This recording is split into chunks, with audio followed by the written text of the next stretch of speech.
Good morning, children. Our today's topic is generation and conduction of nerve impulse. Okay, then how do the neurons get excited and how do the nerve impulse is transmitted throughout the length of the neuron or nerve fiber that we are to discuss today. So, neurons are excitable cells and their membranes are in polarized state. That means when the neurons are not excited, that means no nerve impulse is transmitted, or when the neurons have not got any stimulus at that time, the stage of the neuron is called as polarized state or the resting stage. Now, on these nerve fibers, actually different types of ion channels are present on the neural membrane. And these ion channels are like the gate only, and through which the selective ions can enter and can move out. That means they are selectively permeable.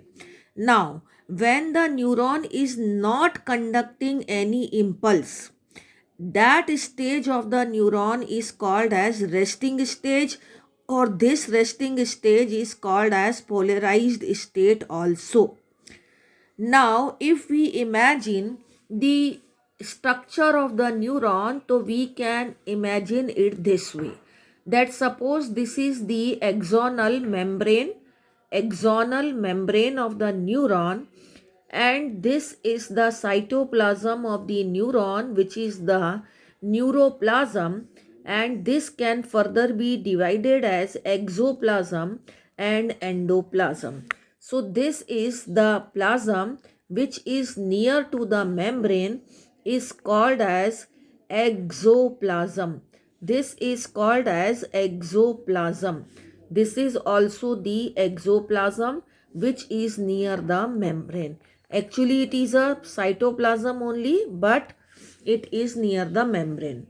Now, the gates means ion channels mean this way, through which the movement of the ions takes place from outside the neural membrane or axonal membrane to inside, or to from inside to outside.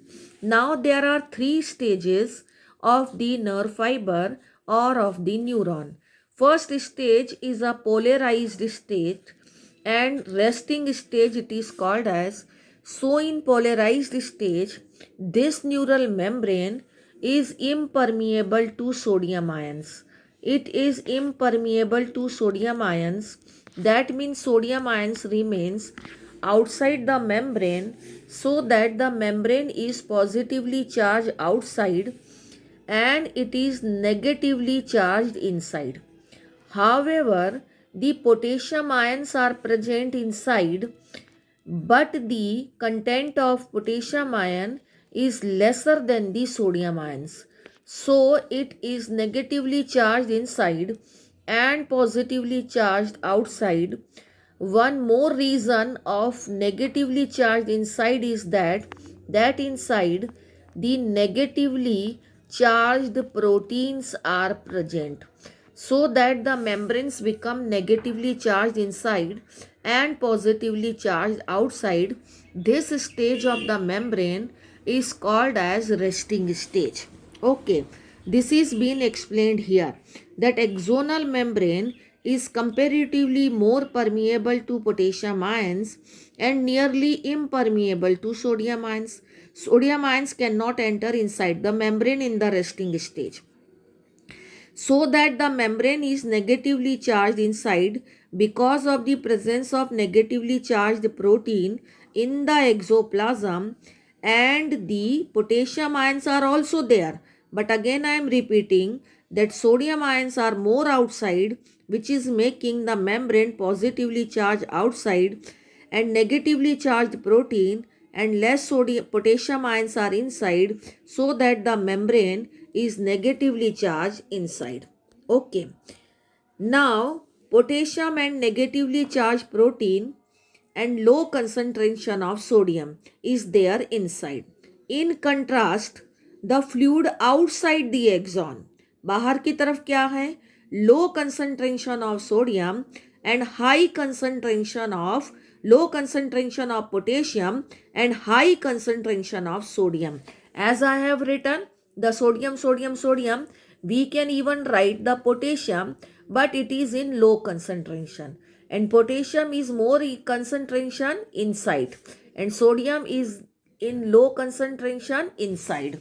Okay, so there means the again I am repeating, more of sodium ions outside the membrane and less of potassium ion outside the membrane.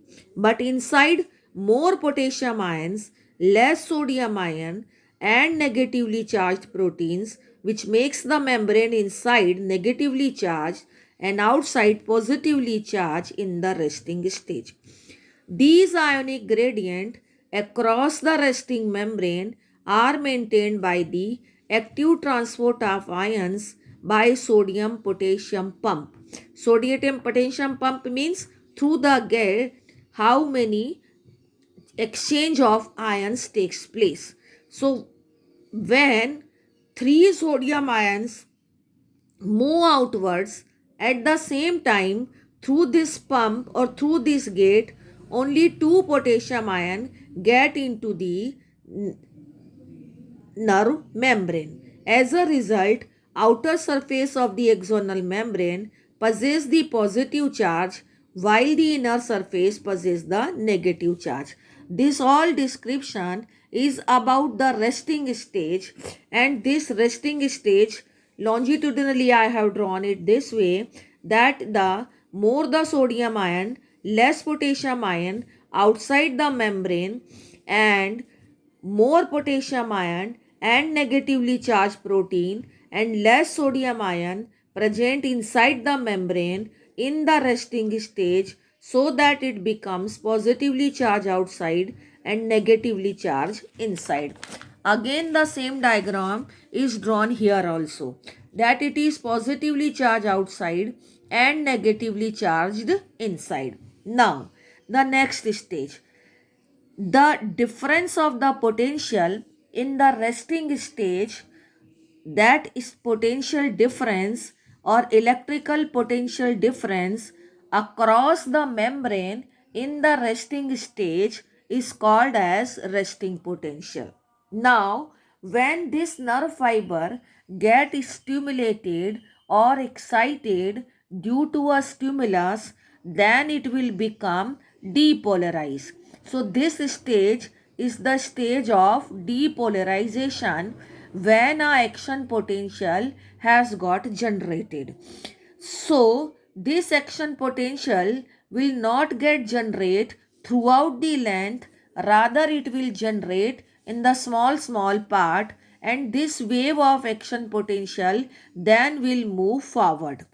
Now, the first part of the nerve fiber has got excited so that its polarity has changed, and now this nerve membrane has become permeable for the sodium ions through these gates. The sodium ion will enter inside the membrane in the exoplasm. The content of sodium ion will increase so that the membrane will become positively charged inside and negatively charged outside, as it is been shown here.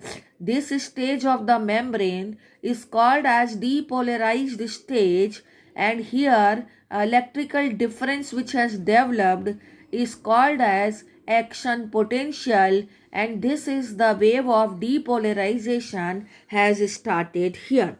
Now I am showing you the same is here. Now we are to understand the mechanism of generation of nerve impulse. When a stimulus is applied at a point A, this is point A where the action potential is to develop. Now on the polarized membrane at the site A becomes freely permeable for sodium ion, and this leads to rapid influx of sodium ion followed by the reversal of polarity. As I was telling you that its polarity will change. So polarity has changed and outer surface of the membrane become negatively charged, and inner surface become positively charged and the polarity of the membrane at site A is reversed, so a electrical potential has developed that is called as action potential, and this is called as nerve impulse. And now this nerve impulse will transmit to the next part of the neuron. That means from the A part to the B part and from the B part to the A part. Now the B part will become polarized and this A part will become repolarized. It will become depolarized and this become repolarized. Once it become depolarized, that means the wave of polarization has moved forward, and the same has happened that the part which will get polarized will become negatively charged inside, and it was already negatively charged inside and positively charged outside, but now the polarity will change and it will become positively charged inside and negatively charged outside. But when this stage will shift to this side, in this diagram it has not shifted, it is been shown in the original stage only. When this condition will shift to this side, so this portion will also become positively charged inside and negatively charged outside. That means the wave of depolarization have moved forward. How it will happen? Because the sodium potassium gates are there, so sodium gates will not open but the potassium gate will get open, so that the potassium ion will diffuse outside the membrane and restores the resting potential again to the previous part, and the next part will become depolarized. So that way the wave of depolarization has moved forward, so that the previous A part has become repolarized. So that there are three stages of conduction of nerve impulses there. First is the resting stage, second is the wave depolarized stage, and third is the repolarized. This stage is the stage of repolarization. But this first part has become repolarized, but the second part will become depolarized. And this wave of depolarization will move forward and the previous part will keep getting up its original condition. That means they will become repolarized. That way the conduction of nerve impulse takes place throughout the length of the nerve fiber. Thank you.